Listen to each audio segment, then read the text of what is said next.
मैं पिछले 1 घंटे से गोरखपुर रेलवे स्टेशन पर अपनी ट्रेन का इंतज़ार कर रही थी। कुछ दूरी पर मुझे एक औरत नज़र आई जिसे मैं पहचानने की कोशिश कर रही थी। यह मेरी सहेली प्रज्ञा जैसी लग रही थी, जो पिछले 3 सालों से जेल में थी। मैं उस औरत के करीब गई और जैसे ही उसकी नज़र मुझ पर पड़ी, वो चौंक गई और बोली, "तुम सुमन हो ना?" मैंने भी उसे पहचान लिया था। यह प्रज्ञा ही थी। मैंने उसके चेहरे को कुछ देर तक देखती रही और उसके गले लग गई। थोड़ी देर बाद ट्रेन भी आ गई। प्रज्ञा मेरे ही गांव की थी और 10वीं तक हम दोनों एक साथ पढ़े थे। लेकिन प्रज्ञा बोर्ड के एग्ज़ाम भी नहीं दे पाई थी और उसकी शादी हो गई। प्रज्ञा की शादी के 2 साल बाद ही प्रज्ञा के पति अरुण की मौत हो गई और अपने पति की हत्या के जुर्म में प्रज्ञा को 3 साल की सज़ा हो गई। आज 5 साल बाद प्रज्ञा को सामने देखकर मैं बेहद खुश थी। मैं शास्त्री नगर से गोरखपुर आई थी। यहाँ मेरे एग्ज़ाम थे और गोरखपुर में ही मेरे मामा का घर था। मैं पिछले 15 दिनों से अपने मामा के यहाँ ही रुकी हुई थी और आज गोरखपुर से अपने घर शास्त्री नगर जा रही थी। प्रज्ञा मेरे बगल में बैठी हुई थी। मैंने प्रज्ञा से पूछा, "तुम्हें तो जेल हो गई थी ना?" प्रज्ञा ने कहा, "मैं पिछले 3 साल से गोरखपुर जेल में अपनी सज़ा काट रही थी। आज सुबह ही मेरी रिहाई हुई।" मैंने कहा, "प्रज्ञा, तुम्हारे जेल जाने की खबर मुझे मिली थी। लोग तुम्हारे बारे में तरह तरह की बातें करने लगे थे।" प्रज्ञा ने कहा, "लोग मेरे बारे में क्या कहते हैं, मैं कभी इस बात की परवाह नहीं करती।" प्रज्ञा की यह बात सुनकर मैं कुछ देर के लिए खामोश हो गई। प्रज्ञा ट्रेन की खिड़की से बाहर नज़रें घुमाए हुए ऐसी बैठी थी जैसे उसका कुछ खो गया हो। 3 साल तक जेल की चारदीवारी के अंदर रहने के बाद प्रज्ञा ट्रेन की खिड़की से खुले मैदानों को देख रही थी और प्रज्ञा को इस तरह खिड़की से बाहर देखते हुए मुझे उस पर बेहद तरस आ रहा था। बलिया जिले के शास्त्री नगर में मेरा गांव था और जय विहार में प्रज्ञा की ससुराल थी। इसलिए मैंने प्रज्ञा से पूछा, "तुम अब कहाँ जाओगी, शास्त्री नगर या जय विहार?" प्रज्ञा ने कहा, "मैं अभी तो तुम्हारे साथ अपने गांव शास्त्री नगर ही जाऊंगी।" मैंने पूछा, "प्रज्ञा, तुम्हारे बारे में लोग तमाम तरह की बातें करते हैं, लेकिन मैं जानती हूँ कि अरुण का कत्ल तुमने नहीं किया।" मेरे इस सवाल पर प्रज्ञा खामोश हो गई और काफ़ी देर तक खिड़की से बाहर देखती रही। उसकी इस खामोशी के पीछे छुपे दर्द को मैं अच्छी तरह समझ रही थी। आखिर कोई औरत अपने ही पति का कत्ल कैसे कर सकती है? या तो प्रज्ञा को उसके पति की हत्या में फंसाया गया होगा या फिर उसका पति इसी लायक था। मैंने सुबह ही अपने भैया सुरेश को अपने शास्त्री नगर आने की बात बता दी थी। घर पर सभी मेरा इंतज़ार कर रहे थे, लेकिन मेरा फ़ोन स्विच ऑफ हो गया था और स्टेशन पर प्रज्ञा से मुलाकात होने के बाद मैं अपना फ़ोन चार्ज करना ही भूल गई थी। रात के 8 बज चुके थे और गाड़ी अपने तय समय पर बरेली जंक्शन पहुंच चुकी थी। मैं और प्रज्ञा स्टेशन पर उतरे और स्टेशन से बाहर निकलकर शास्त्री नगर जाने वाली टेम्पो में बैठ गए। आधे घंटे बाद ही हम लोग शास्त्री नगर चौक पर उतर गए। कुछ दूर पैदल चलने के बाद ही मेरा घर आ गया। प्रज्ञा का घर मेरे घर से 2 गली आगे था। मैंने प्रज्ञा के हाथों से अपना सामान लिया और बोली, "प्रज्ञा, मेरे घर चलो, खाना खाकर चली जाना।" वो बोली, "नहीं, अभी मुझे अपने घर जाने दो। मैं 1-2 दिन बाद तुमसे मिलने तुम्हारे घर आ जाऊंगी।" मैं घर आई तो मेरी माँ और पापा मेरा बेसब्री से इंतज़ार कर रहे थे। मेरे भैया सुरेश तो मुझे रिसीव करने बरेली स्टेशन निकले हुए थे, लेकिन मेरा फ़ोन स्विच ऑफ होने की वजह से उनसे मेरा संपर्क नहीं हो पाया। मेरे घर पहुँचते ही भाभी ने भैया को कॉल मिलाया, लेकिन उनका फ़ोन स्विच ऑफ था। रात के 10 बज चुके थे और भैया अभी तक बरेली स्टेशन से वापस नहीं आए थे। प्रीति भाभी के दोनों बच्चे मुझे देखकर काफ़ी खुश थे और काफ़ी देर तक वो मेरे पास ही मंडराते रहे। मैं उन दोनों के लिए कुछ लाना भूल गई थी, इसलिए मैंने उन्हें कह दिया कि सुबह दोनों को मार्केट ले चलूँगी और ढेर सारी चॉकलेट दिला दूँगी। मुझे भूख जोरों की लगी थी, इसलिए मैंने रात का खाना खाया और खाना खाकर मैं अपने कमरे में सोने चली आई। दिन भर की थकी होने के कारण मैं बिस्तर पर जाते ही सो गई। अगली सुबह आँख खुली तो पता चला कि सुरेश भैया रात को घर नहीं पहुँचे। इस बात को लेकर मेरी भाभी प्रीति बेहद टेंशन में थी। रात में मेरे अलावा किसी ने खाना नहीं खाया था। मेरे पापा और मेरी माँ भी परेशान थे। मेरे मंझले भैया मनीष रात के 2 बजे तक बरेली स्टेशन पर सुरेश भैया की तलाश में भटकते रहे, लेकिन जब सुरेश भैया नहीं मिले तो वो घर आ गए और सुबह सुबह ही बरेली थाना के लिए निकल गए। ताकि पुलिस की मदद से वो भैया की तलाश कर सकें। मेरी भाभी किसी अनहोनी के डर से लगातार रोए जा रही थी। अपनी भाभी की यह हालत देखकर मैं खुद को कोस रही थी। यह सब मेरी वजह से ही हुआ है। अगर मेरा फ़ोन स्विच ऑफ नहीं होता तो यह सब नहीं होता। शाम तक भैया के गुमशुदा होने की रिपोर्ट दर्ज हो गई। तमाम रिश्तेदारों और जानने वालों को सुरेश भैया के लापता होने की खबर लग चुकी थी।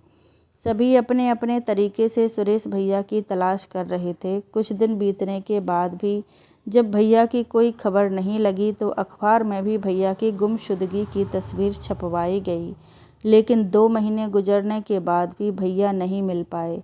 इस बीच एक दिन मुझे प्रज्ञा की याद आई। उस रात वो बोल कर गई थी कि 1-2 दिनों में मेरे घर आएगी, लेकिन 2 महीने के बाद भी वो मेरे घर नहीं आई तो मैं खुद ही उसके घर चली गई। प्रज्ञा का घर मेरे घर से ज़्यादा दूर भी नहीं था, फिर भी इतनी दूरी तय करने में मुझे 5 साल लग गए थे। मैं 5 साल बाद प्रज्ञा के घर पहुंची थी, लेकिन अब तो सब कुछ बदल चुका था। अब यहाँ प्रज्ञा के छोटे भाई का परिवार रहता था। प्रज्ञा के जेल जाने की खबर सुनकर उसके पापा ने जहर खाकर आत्महत्या कर ली थी और प्रज्ञा की मां तब से ही बीमारी की हालत में बिस्तर पर पड़ी थी। प्रज्ञा के छोटे भाई कार्तिक ने जब मुझे यह सब बताया तो मैं बेहद हैरान हुई। मैंने पूछा, 2 महीने पहले प्रज्ञा मेरे साथ ही शास्त्री नगर आई थी, इस वक्त वो कहाँ हैं? कार्तिक ने कहा, वह यहाँ आई और घर से अपना कुछ ज़रूरी सामान लेकर रात को ही यहाँ से निकल गई थी। उसके बाद वो कहाँ गई मुझे नहीं मालूम। यह जानकारी मिलते ही मैं अपने घर लौट आई। मैं प्रज्ञा को लेकर गहरी सोच में पड़ गई थी। 3 साल जेल में बिताकर आने के बाद उसके लिए सब कुछ बदल चुका था। प्रज्ञा का ससुराल तो पहले ही खत्म हो चुका था। इस बीच उसका मायका भी नहीं बचा था। माँ बाप के ना रहते भाई का नज़रिया तो वैसे भी बदल जाता है। फिर ऐसी बहन को कौन घर में रखना चाहेगा जो जेल से लौट कर आई हो। मैं समझ गई कि उस रात जब प्रज्ञा घर पहुंची होगी तो उसके भाई कार्तिक और कार्तिक की बीवी ने उसे रात को ही भगा दिया होगा। सुरेश भैया के लापता हुए 6 महीने बीत चुके थे। इस बीच मेरी भाभी बिल्कुल टूट सी गई थी, लेकिन उसे उम्मीद थी कि एक दिन उसका पति घर लौट आएगा।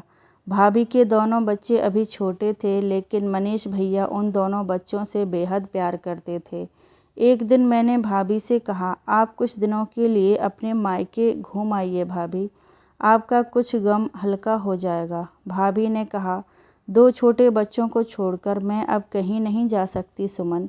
इतना कहकर भाभी मेरे कंधों पर सर रख कर रोने लगी। मैं सोच रही थी कि अगर मनीष भैया प्रीति भाभी से शादी कर लेते तो इसमें क्या बुराई है। मैंने अपनी माँ से अपने दिल की बात बताई तो वो बोली, सुरेश मरा नहीं है, वो एक ना एक दिन लौट कर ज़रूर आएगा। माँ की यह बात सुनकर मेरी भी उम्मीद जग गई। इसलिए मैंने मनीष भैया और प्रीति भाभी की शादी की बात को मन से निकाल दिया। मेरा बीकॉम फाइनल हो चुका था। घर वाले मेरी शादी के लिए लड़का ढूंढने की बात कर रहे थे, लेकिन मैं अपने पैरों पर खड़ा होना चाहती थी। इसलिए मैंने गोरखपुर में जॉब के लिए अप्लाई कर दिया और एक दिन मुझे एक कंपनी से इंटरव्यू के लिए कॉल आ गया। मैंने ऑनलाइन इंटरव्यू दिया तो मेरा सिलेक्शन हो गया। पैकेज अच्छा था, इसलिए मेरे सिलेक्शन की खबर सुनकर घर वाले भी बेहद खुश हो गए। लेकिन जब मैंने उन्हें बताया कि 1 महीने की ट्रेनिंग के लिए मुझे दिल्ली जाना पड़ेगा तो वो लोग इस बात के लिए राज़ी नहीं हुए। छोटे से कस्बे की लड़की इतने बड़े शहर में अकेली कैसे रहेगी। मेरे घर वाले इसी बात को लेकर परेशान थे, लेकिन मैं इतना बड़ा मौका हाथ से गंवाना नहीं चाहती थी। मेरे मंझले भैया मनीष पढ़े लिखे थे। उन्होंने मेरे दिल्ली जाने की बात पर घर वालों को समझाया और मनीष भैया की वजह से मेरे मम्मी पापा मान गए। मैं दिल्ली पहुंच गई। दिल्ली में मेरे कंपनी का ऑफिस नेहरू प्लेस में था। मैंने ग्रीन पार्क के पास ही पीजी ले लिया और अपने जॉब पर लग गई। जॉब के दौरान ही मुझे आकाश नाम का लड़का मिला जो मेरी ही कंपनी में 2 साल से काम कर रहा था और मेरा सीनियर था। वो गोरखपुर का रहने वाला था। इसी वजह से मैं उससे काफ़ी बातें करती और कुछ दिनों में ही मुझे उससे प्यार हो गया। धीरे धीरे 1 महीना बीत गया और दिल्ली की मेरी ट्रेनिंग पूरी हो गई, लेकिन आकाश की वजह से मैं दिल्ली छोड़ना नहीं चाहती थी। इसी बीच मुझे खबर मिली कि कंपनी मुझे दिल्ली में ही रखना चाहती है, तो यह बात जानकर मैं बेहद खुश हो गई। मैंने अपने घर वालों को अपनी ट्रेनिंग पूरी होने और दिल्ली में परमानेंट जॉब की खुशखबरी दे दी। मैंने तय किया था कि जॉब शुरू करने से पहले एक बार मैं अपने गांव जाकर अपनी फैमिली के साथ कुछ वक्त बिताऊंगी, फिर लौटकर दिल्ली आऊंगी तो यहीं की होकर रह जाऊंगी। मैंने बरेली के लिए तत्काल में रिजर्वेशन करवा लिया। गांव जाने की खुशी में आकाश के साथ ढेर सारी शॉपिंग की और घर जाने की तैयारियों में लग गई। मेरी ट्रेन दोपहर 3 बजे की थी। दिल्ली में ट्रैफिक जाम की समस्या को मैं पिछले 1 महीने से झेल ही रही थी, इसलिए मैं सुबह 10 बजे ही आकाश के साथ आनंद विहार रेलवे स्टेशन के लिए निकल गई और 2 घंटे में ही स्टेशन पहुंच गई। ट्रेन में अभी 3 घंटे का वक्त था। मैं वेटिंग रूम में जाकर बैठ गई। आकाश को ड्यूटी पर निकलना था, इसलिए वो चला गया। मैं वेटिंग हॉल में बैठी फ़ोन पर आकाश से बातें कर रही थी। तभी मेरे सामने एक औरत गुजरी। मैंने देखते ही उसे पहचान लिया। यह प्रज्ञा ही थी। अजीब इत्तेफाक था। 7 महीने पहले भी प्रज्ञा मुझे रेलवे स्टेशन पर ही मिली थी और आज भी वह मुझे रेलवे स्टेशन पर ही नज़र आ गई। मुझे देखते ही प्रज्ञा आगे जा चुकी थी। मैंने उसे आवाज़ दी, लेकिन उसने शायद उसे सुनाई नहीं दिया। मैं स्टेशन के वेटिंग हॉल में अपना कीमती सामान छोड़कर प्रज्ञा के पीछे दौड़ पड़ी, लेकिन तब तक वो भीड़ में गुम हो चुकी थी। मैंने वापस आकर अपना सामान हाथों में लिया और प्रज्ञा को ढूंढने निकल पड़ी।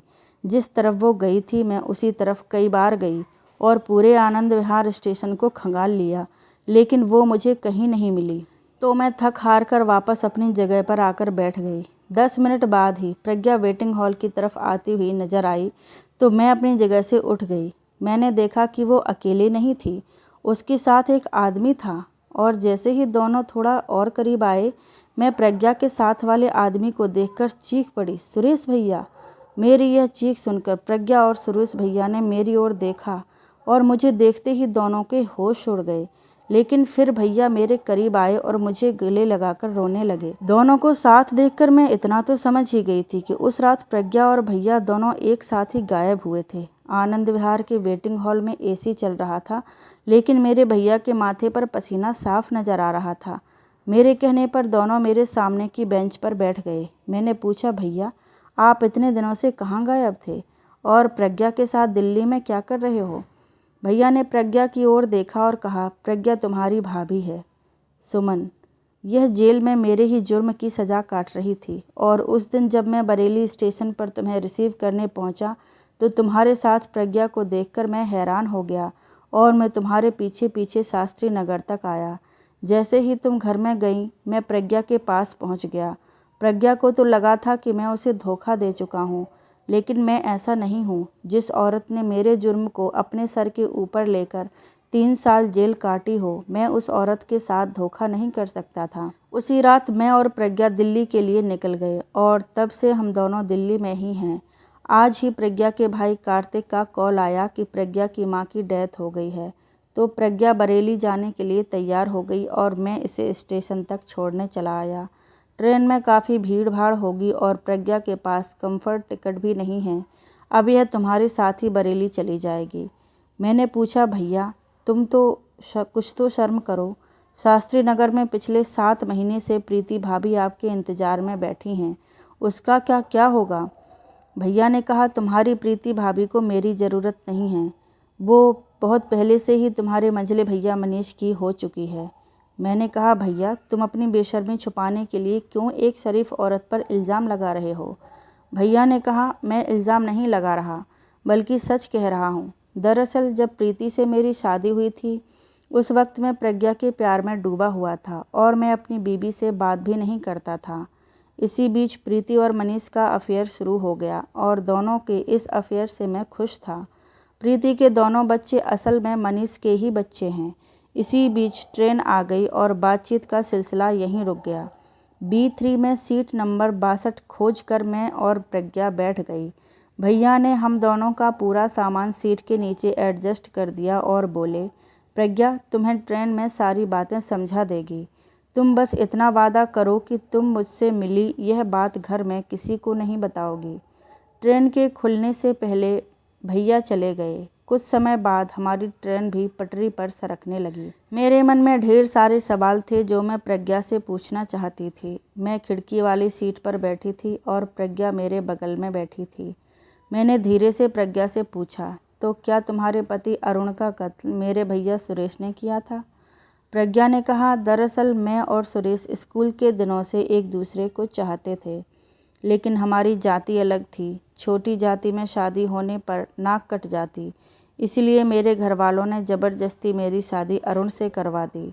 अरुण एक नंबर का शराबी था। शुरू में तो मैंने सुरेश को भुलाकर अरुण को ही अपना सब कुछ मान लिया था, लेकिन वो मेरे प्यार के काबिल नहीं था। छोटी छोटी बात पर वो मुझ पर हाथ उठा देता। उसके घरवाले भी उसी का साथ देते थे। मैं जब अपने मायके शिकायत करती तो मेरे पापा मुझे ही ज्ञान देने लगते, इसलिए मैं 1 साल तक अपनी ससुराल में घुटती रही। अरुण के दोनों बड़े भाई अपने परिवार के साथ बलिया शहर में रहते थे, लेकिन जब भी जय विहार आते उनकी बीवियां मुझे बेहद ताने मारतीं और मेरे साथ बुरा व्यवहार करतीं। मैंने कई बार आत्महत्या करने की सोची, लेकिन नहीं कर पाई। मेरी ससुराल के करीब ही सुरेश की कपड़ों की दुकान थी। मैं अरुण के व्यवहार से दुखी थी, इसलिए मैं फिर से सुरेश के करीब आने लगी। बहाने से उसकी दुकान पर जाती और कभी कभी जब घर में कोई ना होता तो मैं सुरेश को घर पर बुला लेती। एक दिन सुरेश घर पर ही था कि अरुण आ गया और मुझे गैर मर्द की बाहों में देखकर वो अपना आपा खो बैठा। उसने पास पड़ी रॉड उठाई और मुझ पर हमला कर दिया। सुरेश ने उसे पकड़ लिया और हाथापाई के दौरान अरुण के सिर में गहरी चोट लगी और वो वहीं ढेर हो गया। उस वक्त घर में मेरे और सुरेश के अलावा तीसरा कोई नहीं था, इसलिए मैंने सुरेश को वहाँ से जाने को कहा और उसके जाते ही पुलिस को कॉल कर दिया। मैंने पुलिस को बताया कि शराब के नशे में अरुण ने मुझ पर जानलेवा वार किया और बचाव में मेरे हाथों उसकी मौत हो गई। गैर इरादतन हत्या का मुझ पर मुकदमा हुआ तो मुझे 3 साल की सज़ा हो गई। जब मैं 3 साल बाद जेल से रिहा हुई तो मैं सीधे शास्त्री नगर के लिए ही निकली। उस रात तुम्हें तुम्हारे घर छोड़कर अपने घर की ओर अभी कुछ दूर ही गई थी कि सुरेश मेरे सामने आ गया और उसने मुझसे उसी रात दिल्ली के लिए निकलने को कहा। मैं अपने घर गई और अपने स्कूल का सर्टिफिकेट और ज़रूरी चीज़ें लेकर उसी रात सुरेश के साथ बरेली स्टेशन पहुंची और रात 12 बजे की ट्रेन पकड़कर दिल्ली आ गई। दिल्ली में सुरेश और मैं कालका जी में किराए पर रहते हैं और हम दोनों ही जॉब कर रहे हैं। इस वक्त मैं 2 महीने की प्रेग्नेंट हूँ, इसलिए तुमसे हाथ जोड़कर कह रही हूँ कि मुझसे मेरे सुरेश को अलग मत करने की कोशिश मत करना। मैंने प्रज्ञा की पूरी कहानी सुनी और बरेली स्टेशन आने तक मैं अपने भाई और प्रज्ञा के बारे में ही सोचती रही। स्टेशन पर उतरकर हम दोनों शास्त्री नगर के लिए टेम्पो में बैठे और शास्त्री नगर उतरकर प्रज्ञा मेरे साथ मेरे घर तक पहुंची और हाथ जोड़कर मुझसे बोली, प्लीज़ सुमन, मैं तुम्हारी भाभी हूँ, इस राज को अपने घर में किसी को मत बताना। मैं घर आई तो रात के 8 बज चुके थे। मनीष भैया भी अपनी दुकान से घर आ चुके थे। सुरेश भैया के गायब हो जाने के बाद से उनकी दुकान मनीष भैया ही संभाल रहे थे और इन 7 महीनों के दौरान मनीष भैया ने अपनी दुकान को काफ़ी बड़ा कर लिया था। उनकी कमाई भी अच्छी खासी थी और मेरी सैलरी भी घर में आने से मेरे घर में किसी तरह की कोई कमी नहीं रह गई थी। प्रीति भाभी के दोनों बच्चे अच्छे स्कूल में जाने लगे थे, इससे वो भी बहुत खुश थीं। प्रज्ञा की माँ की मौत हो गई थी, ऐसे में मेरा उसके घर जाना भी ज़रूरी था। अगली सुबह उठते ही मैं प्रज्ञा के घर पहुंची। प्रज्ञा के घर में मेहमानों की भीड़ लगी थी, लेकिन प्रज्ञा को पूछने वाला कोई नहीं था। एक कातिल से कोई भी इज्जतदार इंसान रिश्ता नहीं रखना चाहता। मैं उसकी इस मुश्किल को समझ रही थी। उसकी माँ ने मरने से पहले अपने बेटे से कह दिया था कि प्रज्ञा मेरी अर्थी को हाथ भी न लगाए, इसलिए प्रज्ञा की माँ का दाह संस्कार प्रज्ञा के शास्त्री नगर पहुँचने से पहले ही हो चुका था। अब उसे उसका घर काटने को दौड़ रहा था, इसलिए वो आज ही दिल्ली निकलने के लिए अपना सामान पैक कर चुकी थी। मैंने उससे कहा, प्रज्ञा तुम मेरे घर चलो और 2 दिन बाद दोनों साथ ही दिल्ली निकल जाएंगे।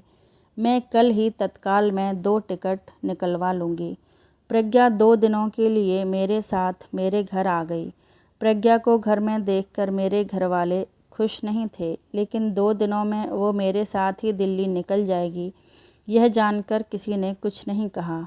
प्रज्ञा मेरे साथ ही सोई और रात भर हम दोनों ढेर सारी बातें करती रहीं।